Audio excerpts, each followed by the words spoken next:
Realme kali ini benar-benar nampar Xiaomi lewat produknya yang satu ini. Ayo kita bahas, tapi setelah bumper dulu.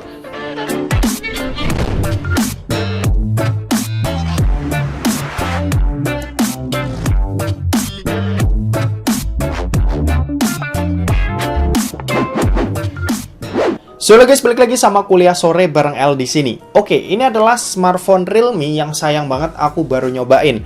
Awalnya aku kurang tertarik ya, cuma setelah ada special editionnya yang collab sama Free Fire, aku mutusin deh buat beli smartphone ini. Dan ternyata setelah dipakai, ini hampir kurang lebih 2 mingguan, ini enak banget, serius. Harganya sendiri Realme 9 Pro Plus ini ada di 4,5 jutaan ya, baik yang biasa maupun yang FF Edition. Ini harganya sama. Oke, buat desainnya ini bagus, meski nggak pegang yang versi biasa, tapi kalau dilihat dari material yang dipakai dan finishingnya kayak gimana, aku bisa bilang Realme 9 Pro Plus ini itu punya desain yang cakep dan nggak kelihatan murahan. Untuk di bagian belakang ini kaca ya, cuma nggak tahu ini ada proteksi Gorilla Glass atau enggak. Untuk IP rating juga sayangnya nggak ada ya di sini, jadinya tuh perlu pertimbangan lebih ya buat kalian yang tertarik sama smartphone ini. Kalau ngomongin soal layar, Realme 9 Pro Plus ini itu punya konfigurasi yang menarik.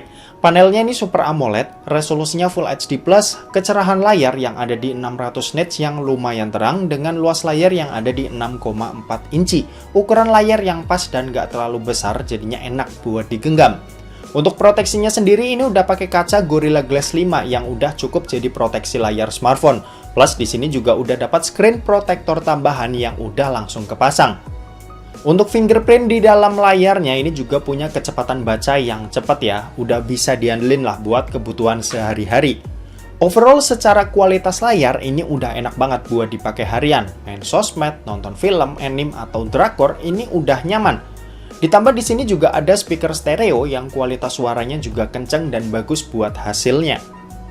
Lanjut kalau ngomongin soal performa, Realme 9 Pro Plus ini dibekali dengan chipset MediaTek Dimensity 920, RAM 8GB, internal yang ada dua pilihan 128 dan 256 dan punya baterai berkapasitas 4500 mAh dengan kecepatan ngecas yang ada di 60 Watt. Buat dipakai harian pastinya ini aman, mulai dari buat settingan, main sosmed, dan kebutuhan harian lainnya. Terus buat main game kayak misal Mobile Legends, settingan yang didapat ini high dengan frame rate yang juga high. Sepanjang aku nyoba, ini frame rate stabil ya di 60 fps dan enak buat dipakai main lama-lama. Lanjut PUBG Mobile ini juga bisa dapetin Smooth Extreme dan HDR Ultra. Coba main game ini di semua settingan, ini lancar banget. FPS-nya mentok sesuai dengan settingan yang kita pilih. Terus kalau Genshin Impact di lowestnya ini bisa dapetin FPS di kisaran 35-45 fps yang udah enak banget buat dimainin. Paling mentok-mentok turun ya sampai 25 fps kalau lagi rame banget kondisinya. Overall performanya udah bisa diandelin banget buat kalian yang doyan ngegame dan jadi salah satu smartphone di harga 4 juta yang powerful. Untuk sistem operasi ini udah pakai Android 12 ya dengan basis Realme UI 3.0. Buat pengalaman pakai Realme UI sih cukup nyaman ya. Tampilannya juga bisa di custom sesuai selera. Soalnya nih aku agak kurang suka sama tampilan yang FF Edition, jadinya ya aku buat normal aja. Di sini juga diam-diam nampilin iklan sih, cuma kecil dan itu saat install aplikasi aja, jadi nggak begitu mengganggu. Next, kalau buat urusan kamera, Realme 9 Pro Plus ini itu pakai setup triple kamera di mana ada kamera utama 50 megapiksel yang pakai sensor IMX766, kamera ultrawide 8 megapiksel dan satunya ini makro 2 megapiksel. Kalau buat di bagian depannya ini punya resolusi 16 megapiksel. Sensor kelas flagship IMX766 ini ternyata nggak main-main loh. Realme bisa dapetin jepretan yang tinggal terima jadi dengan hasil yang benar-benar memuaskan. Kalau di-compare sama Redmi Note 11 Pro 5G ini bisa jomplang banget buat kualitasnya. Mantap! Kondisi low light juga bisa di-manage dengan cukup baik dan bisa ngasilin gambar yang tetap enak buat dilihat meski minim cahaya.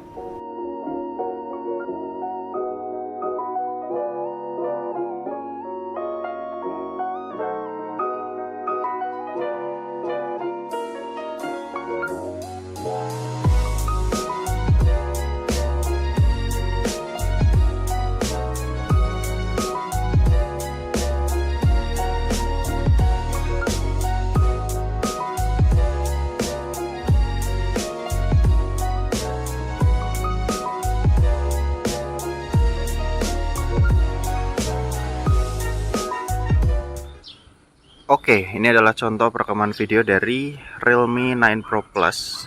Ini direkam pakai resolusi 1080 30 fps. Di sini sayangnya nggak bisa langsung pindah-pindah lensa ya. Jadi kalau kita mau pindah-pindah lensa, ya perekamannya harus dimatiin dulu. Oke, ini kita coba autofocus. Oke, cepat lah ya, dan enak buat dipakai. Oke, ini buat ultrawide-nya seperti ini. Kalau kita bandingin hasilnya, sama-sama stabil sih. Kalau yang kamera utama tadi bedanya ada OIS-nya ya, dan dibantu juga dengan EIS. Tapi kalau yang ultrawide ini cuma EIS aja. Hasilnya seperti ini. Masih kelihatan cukup stabil, jadi masih enak buat dilihat. Oke. Yap, selain bisa Full HD 30, 60 juga bisa, cuma nggak kita coba. Ini ada yang 4K juga, 4K 30 hasilnya seperti ini. Ini kayaknya EIS-nya nggak jalan deh. Ini cuma dibantu sama OIS aja, tapi hasilnya ya masih cukup stabil meski nggak natural ya. Kelihatan patah-patah gitu. Oke. Ini 4K 30 seperti ini. Oke, ini kamera depan 1080 30. Ini cuma mentok segini aja ya. Hasilnya seperti ini. Gimana buat hasilnya? Kalian bisa nilai sendiri sih sebenarnya. Cuma kalau menurutku ini hasilnya udah lumayan oke. Dipakai jalan juga stabil. Dan kalau tangan lurus seperti ini. Oke. Ini muka bangun tidur banget ya aku ya. Ya, seperti ini hasilnya. Dan kita balik ke studio. Yuk.